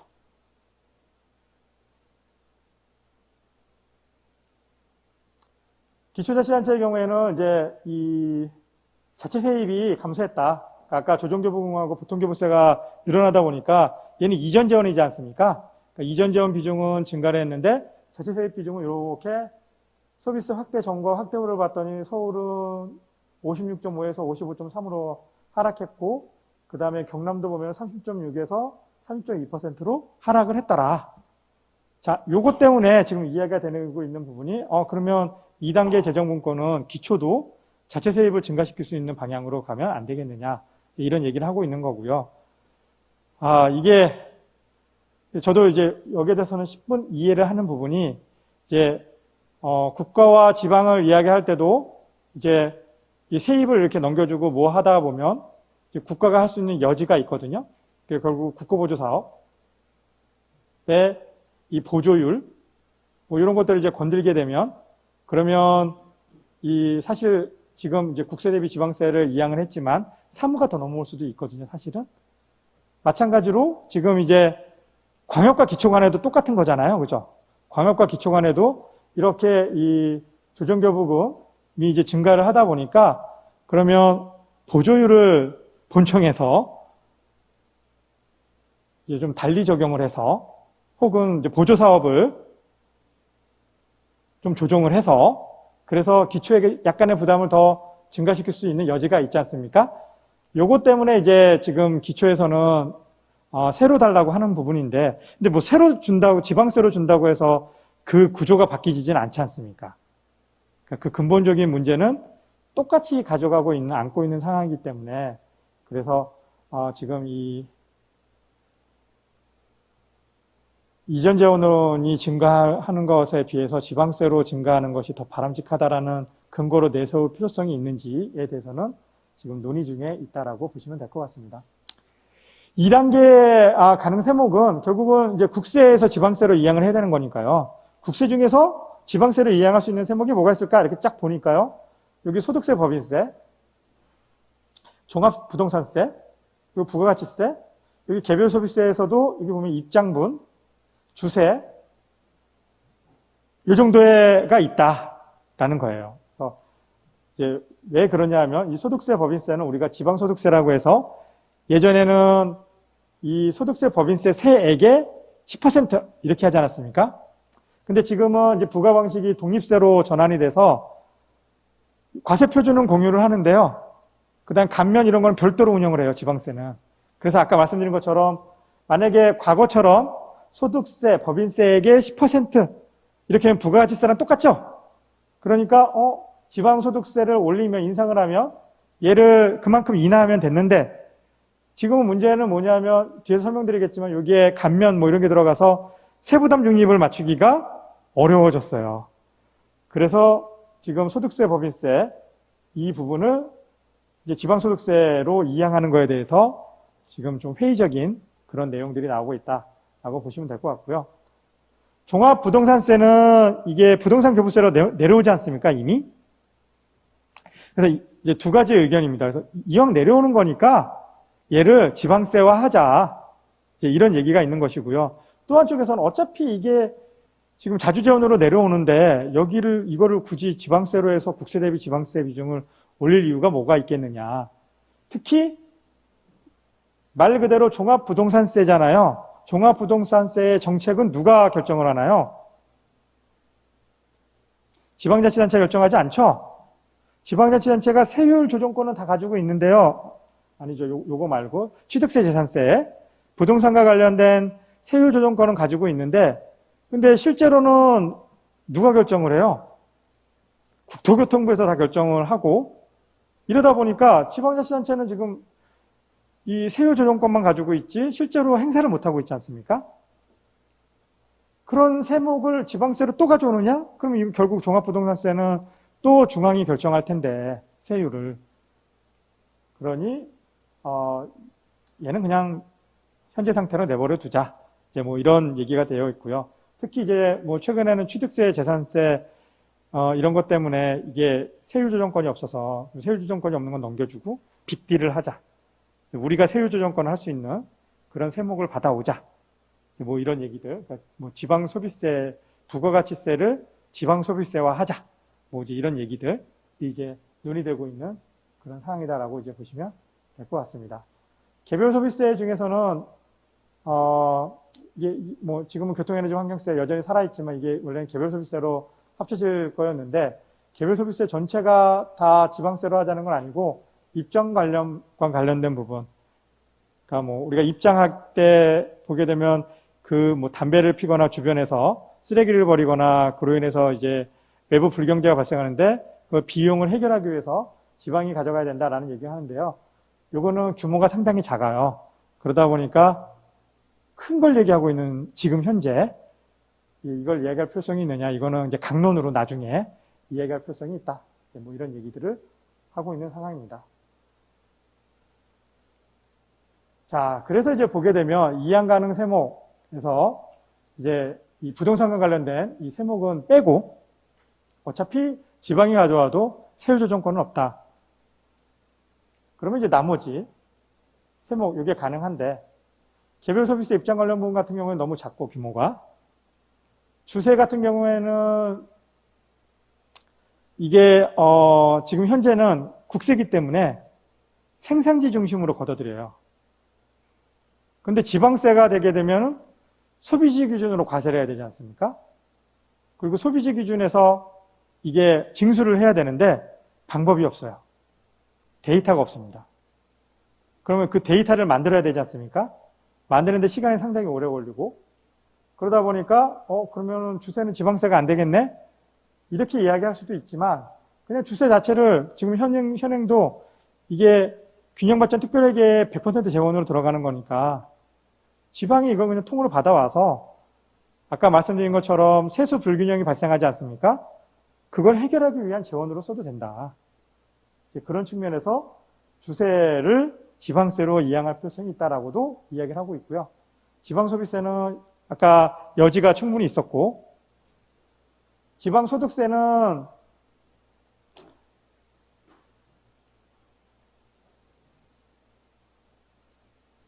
요것 때문에 그런데요. 예전에는 2013년도 이전에는 자, 이 지방소득세 결정세액이 이 국세 산출세액의 10% 이렇게 해서 독립세, 그러니까 부가세 형식이었는데 2014년도 이후에는 여기 산출세액이 나오고 그리고 세액 공제 감면 요 가산세 요게 더 추가적으로 들어가요. 그러니까 여기까지는 요 과세표준까지는 공유를 하고 있는데 문제는 이제 여기다 10% 여기에 이제 세율을 이제 곱하지 않습니까? 그리고 나서 산출세액이 되고 나서 여기서 또 한 번 이제 공제 감면을 하기 때문에 요로 인해서 이 법인지방소득세가 최종적으로 결정이 되거든요. 그러다 보니까 여기서 세율을 10%포인트 인상한다고 해서 그게 다 여기에 반영이 되는 게 아니잖아요. 그래서 세부담 중립을 하기가 어렵더라. 특히 이제 이 법인지방소득세보다도 지방소득세가 개인지방소득세가 더 하기 어렵더라. 이제 이거를 알기 때문에 2단계에서도 지금 사실은 그러면 개인은 어려우니 법인 일학도 하자. 법인이 여기 나와 있지 않나요? 법인 일학도 하자. 이제 이런 얘기들을 하고 있는데 법인은 또 안타깝게도 세부담 중립을 유지하지 않더라도 할 수 있는 여지는 있는데 이게 특광역시세이면서 시군세잖아요. 그죠? 지방소득세는 특광역시세이면서 시도세이기 때문에 시군세이기 때문에 기초자치단체인 시군은 지방세가 늘어나는데 자치구는 똑같은 거예요. 이 첫 번째. 두 번째는 그럼 자치구는 어떡할 거냐. 이 문제가 벌어지는 거고요. 두 번째는 세수의 이 불균형이 심해요. 그러다 보니까 지금은 그러면 이 법인 지방소득세 이것도 이제 논의에서 벗어나고 있고 그래서 이제 핵심은 결국은 앞에서 여력이 충분히 있었잖아요. 40몇 %가 남아 있었잖아요. 지방소비세를 가지고 논의가 되고 있더라라는 부분입니다. 시간이 촉박해서 이제 넘어가고요. 넘어갔다고 해서 다 넘어간 건 아니에요. 그래서 조금 전에 제가 말씀으로 다 설명을 드렸던 내용들이라서 자료 가지고 계시면 아마 그냥 읽어보시면 제가 설명으로 다 했기 때문에 이해가 될 겁니다. 자, 2단계 재정분권의 추진 방향은 지금은 이제 기재부가 그런 논의는 안 하고 있지만 이런 얘기도 나왔었습니다. 그러니까 이제 우리가 분권을 할 때 7대3, 6대4가 숫자가 있지 않습니까? 그러면 이제 기재부가 이야기를 하죠. 지방소비세도 이게 세금 같지 않잖아요? 부가가치세액의 21%가 넘어왔고, 그리고 그거를 지방자치단체가 1대 2대 3, 35%, 취득세 연구이나 보존분, 이렇게 해서 하고 있지 않습니까? 이게 딱 봤더니 그와 좀 유사한 게 있는 거예요. 내국세의 19.24%인 보통교부세, 지방교부세 중에 보통교부세. 보통교부세를 봤더니 보통교부세도 공식은 있지만 어찌됐든 기준재정 부족분에 의해서 배분이 되지만 이게 내국세의 19.24%잖아요. 그러면 지금 내려다주는 지방교부세를 이전재원이라고 하지 말고 얘를 세금이라고 하자. 그래서 이제 국세가 아니라 얘는 지방세야. 그러면 19.24%니까 상당히 규모가 크잖아요. 그죠? 80조 원 정도가 되는 부분을 지방세로 하다 보니까 6대 4에 근접해지잖아요. 그죠? 그래서 이런 얘기를 하고 있는데 그거를 이제 지금은 이제 그 논의는 없어졌지만 반대하는 이유가 바로 이겁니다. 그러니까 이게 중앙정부가 이렇게 세입이 이렇게 있으면 세입 중에서 요만큼을 지방에 이전하고 있는데 요 이전한 것을 그냥 문의만 이제 국세라고 하자, 지방세라고 하자, 이 내용인 거잖아요. 그러면 아무것도 바뀐 게 없거든요. 바뀐 게 없고 말로만 얘는 지방세라고 하자 해서 지방세 구조가 개선이 된 거예요. 그죠? 그럼 지방 입장에서는 아무런 변화도 없는 거예요. 그죠? 이렇게 해서는 안 된다. 그러니까 뭐냐 하면, 자, 우리가 분권을 강화할 때 국세 대비 지방세 비중을 높이려고 하는 부분은 물론 자체 세입을 증가시키는 것도 있겠지만 자주재원이 증가하는 것도 같이 들어가 있다. 그렇죠? 그러니까 꼬리표 없는 재원. 특히 이제 뒤에도 설명드리겠지만 지금 현행 우리 지방자치단체를 이렇게 엄격하게 구분해 보면은요, 한 그룹은 이전 재원에 크게 의존하지 않는 자치단체들이 있고요. 또 한 그룹은 이전 재원이 있어야지만 살아가는 그룹이 있어요. 그죠? 그런 의미에서 이 자주 재원은 상당히 중요하다는 거죠. 근데 이전 재원이라고 해서 이게 종속되는 것은 아니잖아요. 뭐 국고보조 같은 경우에는 당연히 꼬리표가 달렸기 때문에 거기에만 쓸 수 있지만, 교부세 같은 경우에는 해당 지역 주민에게 얼마든지 지방자치단체가 의사결정을 해서 제공할 수 있지 않습니까? 그런 의미에서 이전 재원의 비중이 바뀌어야 되는 것이지 단순히 국세 대비 지방세 비중만 바뀌어서 그것을 분권이라고 해서는 안 된다라는 게 이제 2단계 재정분권의 추진 방향이었고요. 이 논리로 인해서 2단계 처음에 이 기재부랑 이야기할 때 이 부분이 이제 상당히 많이 논의가 되었었고, 그래서 지금은 이 부분을 이제 뒤로 갔고, 그런 형식적인 그런 이 세입분권은 이제 지양해야 되고, 그래서 지금은 다시 이제 돌아와서 지방 소비세 쪽으로 이제 확대하는 것으로 그렇게 이야기를 하고 있습니다. 우리가 이제 재정을 이야기할 때는 이렇게 크게 세 가지를 이야기를 하는데요.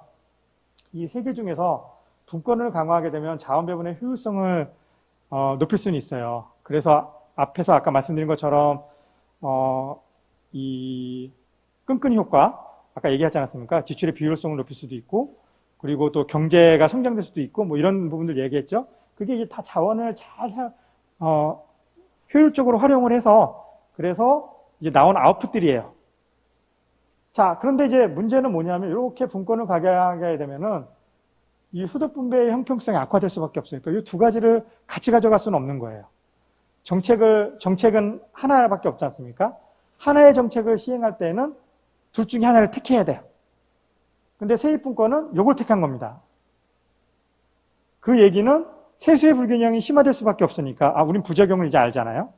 그러니까 요거를 완화시킬 수 있는 제도가 같이 들어와야 된다라는 부분이고요. 단기적으로는 2단계에서도 요거까지는 고민하지 못하겠지만, 아까 단기적으로 해결할 수 있는 방안 한 가지를 말씀드렸죠. 30분이라서 거의 다 되어서. 혹시 기억나시나요? 아까 세입 불균형을 해소할 수 있는 방안, 정부가 원래는 하기로 했던 이 과제가 있었다. 근데 그 과제를 1단계 때도 검토하지 않았다. 혹시 기억나시는 거? 보세요. 지방교부세 세율을 인상하면 된다. 그죠? 왜냐하면 지방교부세가 아까 서울과 경기는 불교부 단체이기 때문에요. 여기는 마이너스가 없어요. 마이너스가 되는 데는 어디예요? 보통교부세 교부단체잖아요.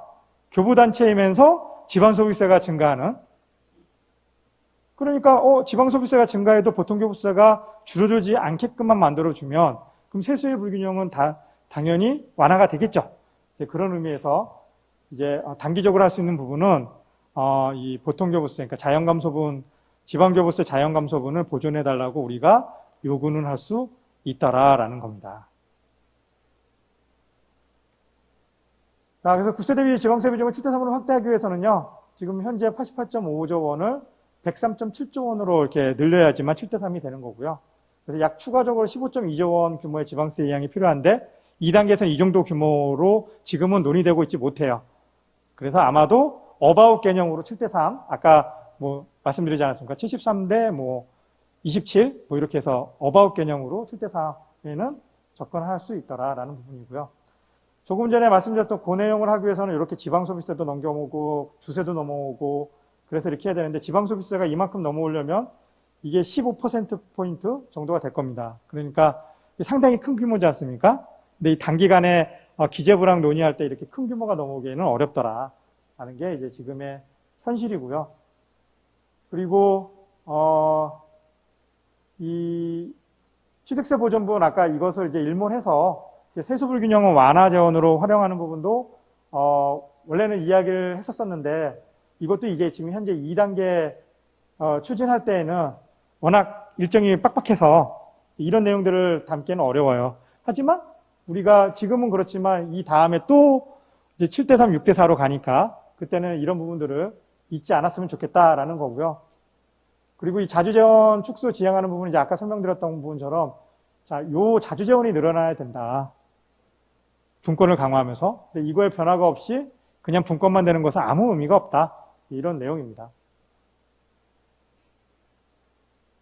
자, 그리고 이제 이게 이제 지금 2단계에서 중요한 내용 중에 하나인데요. 국가 사무를 지방으로 이양을 하면, 그럼 이제 어떡할 거냐? 균특 사업 같은 경우에는 보존해주지 않았습니까? 전제 조건은 3년 1몰. 그러면 2단계 때도 국가 사무가 지방으로 넘어올 거거든요. 지금은 이제 논의가 되고는 있긴 하지만, 그러면 그렇게 넘어온 국가 사무를 보존해 줄 거냐, 보존하지 말 거냐. 그래서 이제 지금 논의가 되고 있는 부분은 그러면 1단계 때는 지방, 비수도권에서 많이 지출된 부분에 대해서 이 사무를 이양을 했으니 2단계 때는 그럼 어디에서 많이 지출하는 쪽으로 하는 게 바람직하다는 걸까요? 수도권에 많이 지출되는, 아까 보셨죠? 균특 비중을 보게 되면 경남, 전북, 전남, 경북 이런 적이 컸잖아요. 10%가 더 넘었잖아요. 충북. 마찬가지로 수도권 쪽에서의 그런 이제 지출이 큰 그런 쪽을 하고 그러면 일몰 거기에 대해서 보존을 할 거냐 말 거냐 뭐 이제 이런 의사결정을 할 필요성이 있더라라는 이제 부분입니다. 지역상생발전기금은 어떻게 할 거냐? 그럼 이번에 이제 2단계 때에도 지역상생발전기금을 여기에 반영할 거냐? 반영하지 않을 것이냐? 이런 내용들이 이제 여기 들어와 있는 부분이고요. 사실은 어느 정도 지금 그림은 그려져 있어서, 그러니까 지역상생발전기금도 이제 하고 이제 뭐 이런 내용은 들어가 있는데, 뭐 이제 논의가 이제 거기까지만 이제 진행이 되어 있는 부분이고요.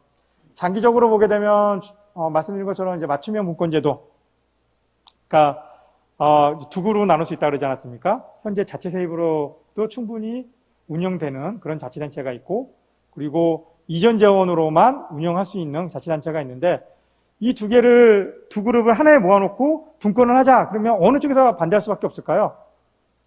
이전 재원으로만 운영하는 쪽에서 반대할 수밖에 없죠. 그죠? 왜? 교부세는 계속 줄이고, 세는 늘어나고, 그러면 여기는 이전 재원은 계속 줄어든다는 얘기인데, 그럼 이쪽에서는 당연히 위협을 느낄 수밖에 없죠. 그죠? 그래서 두 개의 그룹을 나누자. 그래서 이전 재원으로만 운영할 수 있는 그룹은 거기에 맞춰서, 그리고 자체 세입으로 운영 가능한 데는 거기에 맞춰서 하는 맞춤형 분권제도를 도입을 해서 이 재정분권을 강화할 필요성이 있다.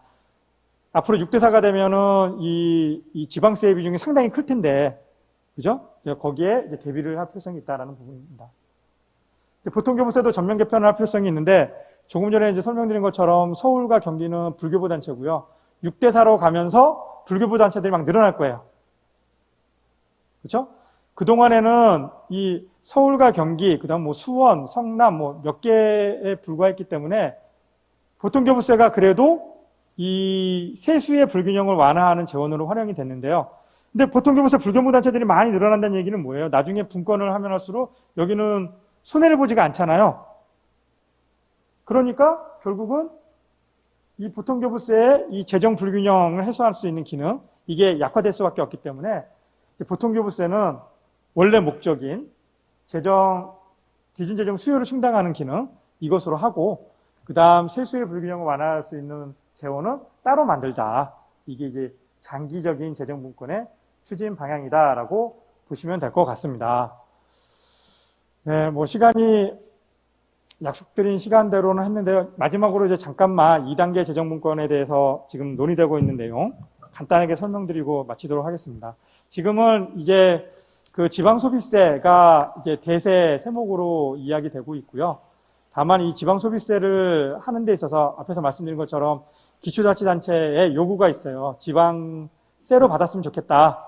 그래서 이 지방소비세를 공동세화 하는데, 그럼 공동세로 할 때 문제가 있잖아요. 광역과 기초는 도대체 몇 대 몇으로 가져가야 될 거냐? 그리고 지금 현재 조정교부금을 내려주고 있잖아요. 그러면 자, 광역대 기초로 지방소비세를 공동세화 했는데 거기에다가 또 조정교부금을 증가한 금액에 대해서 또 내려줘야 되느냐? 뭐 이제 이런 악유거리들이 우리끼리, 이제 국가하고 지방 간의 관계는 아니죠. 이거는 우리끼리의 이제 갈등 관계다라고 이제 볼 수 있을 것 같습니다. 자, 그래서 마지막 슬라이드를 보여드리고 마치도록 하겠습니다. 경청해 주셔서 감사합니다. 저는 지금 예산 담당관실에 근무하고 있습니다. 그래서 직접적으로 업무도 연관이 되고, 두 번째로는 일을 하면서 약간 느끼는 좀 애로사항들, 이런 것도 좀 전달해드리고, 왜냐하면 시도지사 협의회 자체가 전국 시도지사 협의회 차원에서 또 공동으로 기재부라든지 행정안전부 또 대응하는 부분이기도 하기 때문에 몇 가지 정도 그냥 제가 느낌을 가지고 좀 말씀을 좀 올리도록 하겠습니다. 저희 사실 도 단위에서 이제 저는 또 도의 예산 담당관실에 근무하는 사람이기 때문에 도 단위에서 느끼는 거는 어떻게 보면 1단계, 2단계 중에서 중앙정부 기능 이양 부분에 대해서 가장 민감합니다. 사실은. 왜냐하면 예전에 2005년부터 2009년까지 분권교부세 사업 같은 경우에도 5년 동안 지원이 됐다가 2010년도에 보통교부세로 이렇게 전체적으로 포함이 되다 보니까 그때 당시 추계치로 받는 업무량하고 금액하고는 문제 없었지만, 쉽게 말해서 2005년도 예를 들어서 전체 예산에서 차지하는 사회복지비가 예를 들어서 한 20% 정도 된다고 보고요. 요즘 같으면 46% 정도 되거든요. 그럼 무슨 말이냐면 지금 추계를 가지고 받는 3년이 되든 5년이 되든 그 추계치하고 실질적으로 물론 이양을 시켰으니까 거기에서 3년을 보존을 한다, 5년을 보존을 한다 하지만 예산은 장기적으로 봤을 때 지자체에 상당한 재정 압박이 올 것이다. 저는 그렇게 생각이 듭니다. 그래서 저희 도도 영구적으로 보존을 해줘야 된다. 이거는 단순하게 보면 3년 이런 문제가 아니고요. 국가 사업을 지방으로 해주면 적어도 한 10년 정도는 돌아갈지는 모르겠어요. 조금 플러스 마이너스 되면서. 그런데 제가 볼 때는 수요라는 거는 향후에 급속도로 늘어나는 분야도 계속적으로 생기고 있기 때문에 상당한 압박으로 좀 존재한다는 생각을 좀 저희들이 말씀을 좀 드리고, 두 번째로는 보통 교부세 부분이 지금 19.24%인데 사실은 국가 재정을 지방으로 이양하다 보면 분모가 줄어들으니까 전체적인 파이는 주는 거죠. 파이 주는 부분을 국가에서 보전을 안 해주고, 기본적으로 보통 교부세 부분 아까 교수님께서 최종 마지막에는 20점 몇 프로 이렇게 해놨던데요. 예를 한번 들어볼게요. 지금 국가 추경에 따라서 지금 저희 도도 추경을 준비하고 있고, 그 다음에 교육청도 지금 준비를 하고 있는데요. 정부에서는 약 한 2.4조 원 정도 이번에 돈을 줍니다. 보통 교부세, 그 다음에 지방교육재정 부담금식으로 주는데, 보통 교부세는 19.24%, 그리고 교육청은 교육재정 부담금은 20.79%인데요. 저희들 쪽에 내려오는 거는 가용지원이 한 800억, 교육청은 4,377억입니다. 무슨 말이냐면, 실질적으로 도 단위나 광역 단위에 내려오는 교부세는 아까 교수님 말씀하셨지만 실질적으로 27%, 47% 각종 전출금, 시군의 교육청의 또 교육재정 부담금, 조정교부금 이런 식으로 다 나가버리면 실질적으로 상당히 애로사항이 크다고 지금 저희들이 보는 거죠. 그래서 아까 교수님 말씀하신 2단계 또 중점이 뭐냐면 시군 구 중심으로 지금 또 이루어지는 부분입니다. 그래서 저희들도 상당히 좀 곤란한 부분이 흔히 말해서 재정자주도라는 게 있는데요. 재정자주도, 실질적으로 가용 재원을 할 수 있는 재정자주도 부분에 보면 올해 저희들 기준으로 보면 경상남도가 39%고요. 18개 시군이 50%에서 한 60% 정도 됩니다. 시군 같은 경우에는 전체 금액에서 한 50%, 60%를 마음대로 쓸 수 있는 돈이고 돈은 39% 정도밖에 안 되는 거죠. 이런 가운데서 계속적으로 시군 중심으로 전체적으로 2단계 이렇게 진행이 돼버리면 도에 더 큰 압박이 될 거다 이런 생각이 좀 들고요. 세 번째로는 사실은 저희들도 행정안전부나 기재부를 통해서 각종 1단계, 2단계 사업에 대해서 파악을 많이 하려고 하는데 굉장히 어렵습니다. 원래 이 예산 자체가 어렵고 세율 자체가 어렵다 보니까 또 세 번째로는 공개가 잘 안 되다 보니까 전국 시도지사 협의회에서 검토하는 내용, 안, 그다음에 행정안전부 안, 기획재정부 안이 각각 다르고 어떤 것들을 추구하는 부분들이 정확하지 않은 거죠. 기재부는 어차피 3대 7만 만들면 되는 거죠. 자기들 입장을 볼 때는. 지방 돈 많이 줘가지고 비율만 맞추는 게 목적이고요. 행정안전부는 거기서 좀 디테일하게 들어가야 되는 거죠. 그래서 그런 부분에서도 정보가 충분하게 공개되지 않은 데 따라서 시도나 시군구에서 참여하는 게 굉장히 제한적이다. 한정적이다. 전문성도 떨어지고요. 이런 좀 곤란한 상황이 좀 많다는 부분 말씀드리고, 또 하나는 사실은 지금쯤은 서남대처럼 전북 남원에 예를 들어서 대학교가 하나 문을 닫게 되면 지역 전체적으로 굉장히 애로사항이 많습니다. 우리 동네도 이제 25개 대학이 있는데요. 낮게로는 한 30% 정도 충원율이 된 대학도 나왔습니다. 올해 같은 경우에. 평균하면 한 84% 정도 되는데요. 가면 갈수록 점점 더 어려질 거거든요.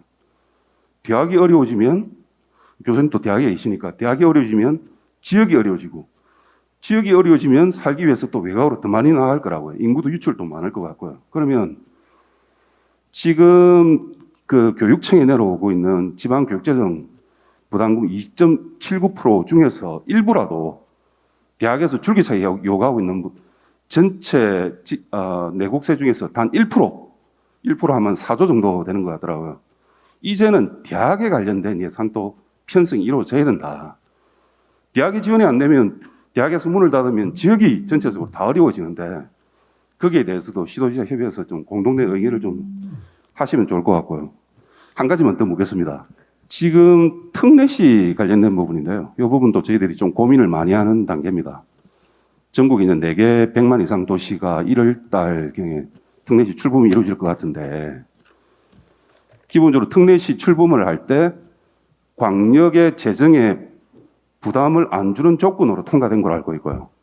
그런데 지금 계속적으로 특례시에서도 여러 가지, 특례시라는 건 뭔가 돌려주는 게 있어야 되니까 특례 관련된 걸 준비하시는 것 같습니다. 그래서 교수님이 생각하시기에 도에서 직접적으로 특례시에 줄 수는 없습니다. 창원시 같은 경우에 줄 수는 없지만 어떤 방식으로 재정이 특례시가 되는데 기존 일반시하고 똑같으면 또 안 되지 않습니까? 예전 방식으로 뭐 특별교부세나 안 그러면 균특 부분을 지원해 주는 게 맞는 건지, 그런 부분도 조금 창원시하고 향후에 저희들이 도와서 풀어야 될 부분이거든요. 그런 부분에 대해서도 의견을 좀 주시면 상당히 감사드리겠습니다. 이상입니다. 좀 깁니다. 죄송합니다. 나머지들은 다 이게 우리 대한민국 시도지사 협의회 그 건의사항인 것 같고요. 그래서 그건 아마 전달이 부장님 통해서 이제 갈 것 같습니다. 그리고 마지막에 대해서만 저의 의견을 간단하게 말씀을 드리면, 당연히 이게 우리가 파이가 하나가 있는데 그 파이를 지금 우리가 다 나눠 먹고 있거든요. 근데 어느 날 갑자기 한 사람이 내가 좀 살이 많이 쪄서 더 먹어야겠다라고 이야기를 하면 그거를 동의하기 상당히 어려울 거예요. 그러니까 말씀하신 것처럼 지금 우리의 파이에서 그 특례시에 대한 것들을 지원하는 것은 제가 보기에는 합의를 찾기는 어려울 것 같고, 결국은 이게 이제 국가 쪽에서 보게 되면은 이 성장과도 직면해 있는 부분이 관련돼 있는 부분이라서 중앙 정부가 이 부분은 해결해줘야 할 몫이다라고 생각이 들고요. 그 부분은 뭐 특별교부세로 하든 아니면 국고보조금으로 하든 균특으로 하든 뭐 다양한 길이 열려 있다라고 생각이 듭니다. 그래서 그 부분은 나중에 추후에 더 연구를 통해서 국가에서 지원하는 것이 바람직하지 않나, 이런 생각을 개인적으로 해봅니다.